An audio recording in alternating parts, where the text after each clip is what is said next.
Coleman Hughes, if you haven't heard of him, he is great, and he had an awesome moment on CNN talking about how far left Democrats have gone in the past few years.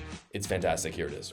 Bernie Sanders had no problem going on Joe Rogan years ago when Joe Rogan endorsed him. I've been on Rogan's show 3 times. I've probably heard over 100 hours of it in the past decade.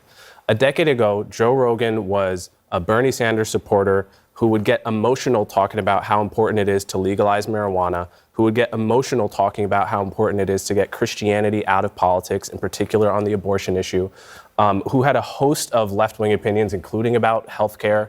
And liberals drove him away by calling him a racist, unearthing jokes he made, calling him a misogynist, really with no evidence. When you make racist calling him jokes a transphobe, about people of color, calling him, people calling you racist is likely going to happen. All the time. Calling him transphobic because he didn't like seeing Fallon Fox He also didn't love the vaccine thing, right? Beating up, to our point earlier. That also used to be a left-wing opinion, to be against vaccines like 20 years ago. Again, so he actually hasn't shapeshifted very much, to your point. The Democratic Party has shapeshifted and driven him away and alienated his followers. I think what he ended up seeing was an American political sphere that shifted, and he found ways. He's a lot smarter than people give him credit for. He found ways to walk into where those people were. Yes, he was a proud, ultra-leftist, and then he became a proud person on the right, largely because he saw shifting towards the right, and that's where his money and his audience could come from. He shifted because more of his listeners shifted, and that's where he drove it to. That's nothing more than consumerism at work. Which of his beliefs changed in the past 10 years? It's really hard to point out which of his beliefs But can I zoom changed. out from him? So Coleman Hughes is absolutely correct about the problem that Democrats are inflicting on themselves right now. They're pushing people away. Like, they don't want you to be around them. They actually hate you because they would actually prefer, and again, this is a change in the Democrat Party and something that Trump has done very good of bringing into the Republican Party, which is that they're not for the people anymore. They would prefer to be more exclusive and be like this exclusive elite than the populist party movement, which is what the Republican Party is right now. The Republicans used to be seen as kind of the more aristocratic party in the United States. That is just not the case. I don't think anyone could hardly make an argument for that anymore. If you look at the Democrats, I mean, you got let's just take a second. Who represents the Democrat Party? Celebrities, big tech, billionaires. I mean, this is the Democrat Party. So you look at it, they're not the populists. And for that reason, they're losing supporters big time. But even though, this is kind of the biggest point that I want to focus on, I agree with Coleman Hughes on many issues, many things. He says one thing in this that's actually not quite right. And it is that he says that Joe Rogan has not moved to the right. I disagree.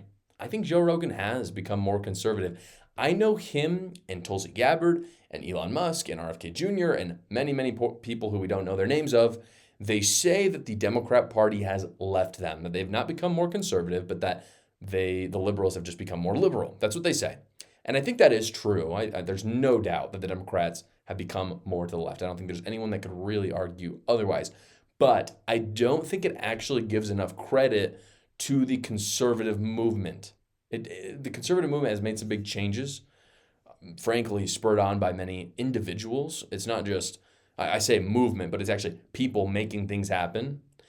And I believe that those people who I just listed, like RFK Jr., Elon Musk, Joe Rogan, I actually think they're much more conservative today than they were 10 years ago.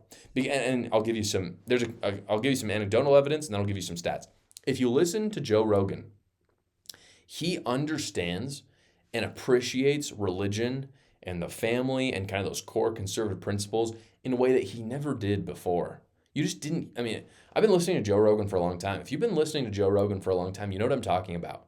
I mean, he's very sympathetic to religion.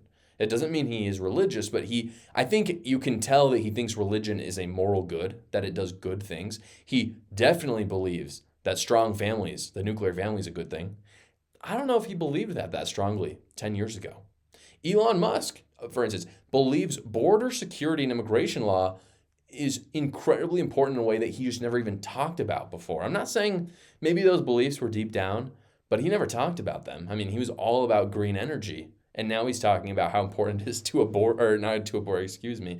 to deport illegal immigrants in the United States. That's just not something he would have talked about. And that is very, very, very good news, because it means that at the same time as the Democrat Party being stupid and going crazy, the conservative movement did a very good job spreading its messages and its principles. So it's both. The Democrats are moving away and they are moving to the right. And that's a very good thing. And even though people like Joe Rogan aren't necessarily conservative, I'm not saying those are conservatives, they're more conservative than they were 10 years ago. And there's no doubt about it. One of the biggest evidences of this is a good stat. This is really interesting. One of the biggest evidences of this happening kind of more generally, not just talking about, famous people, but the average person who I think is moving more to the right, is the approval ratings for gay marriage. If you look at the approval ratings for gay marriage in 2012, they were very high, like really high. But if you look today at who approves of gay marriage, it is lower today than it's ever been since 2012. It's never been lower than it is now. And it's because people are understanding the consequences of those progressive policies in a way that they weren't in 2012, because now they're seeing them. They see how gay marriage turned into gender theory. And they're realizing, oh, I don't like that. In fact, it's not just that I don't like it. I'm realizing I actually like the conservative stuff that, say, Donald Trump is proposing. So that's just one example. But thank heavens the Democrat Party has lost its mind. But at the same time, conservatives have also made huge positive waves. Thank you so much for watching, guys. If you haven't already, go down below, like the video, subscribe to my channel, and watch another video.